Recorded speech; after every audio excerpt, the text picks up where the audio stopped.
একদিন একটি লোভী কুকুর একটি কসাইয়ের দোকান থেকে এক টুকরো মাংস চুরি করল।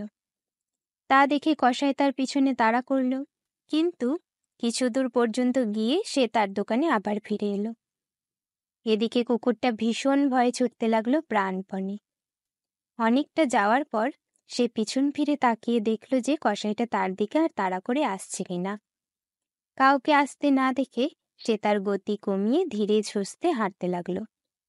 কিছুক্ষণ পরে সে এসে পৌঁছলো একটা ছোট্ট নদীর কাছে। সে তখন মুখের মাংসের টুকরোটা নিয়ে সেতুর উপর দিয়ে নদী পার হতে লাগলো। ঠিক সেই সময় নদীর পরিষ্কার জলে তার প্রতিবিম্ব ভেসে উঠতে সে সেদিকে তাকিয়ে দেখল। লোভী আর বোকা কুকুরটা নিজের প্রতিবিম্বকে মাংস মুখে অন্য একটি কুকুর মনে করল। সেই মাংসের টুকরোটাও পাওয়ার জন্য তার খুব লোভ হলো।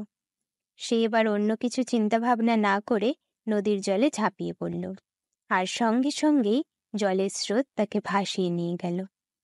লোভী কুকুরটা মাংসের টুকরোটার সাথে সাথে তার মূল্যবান প্রাণটাও হারালো। এর থেকেই আমরা বুঝতে পারি, অতিরিক্ত লোভ মানুষের সর্বনাশের কারণ।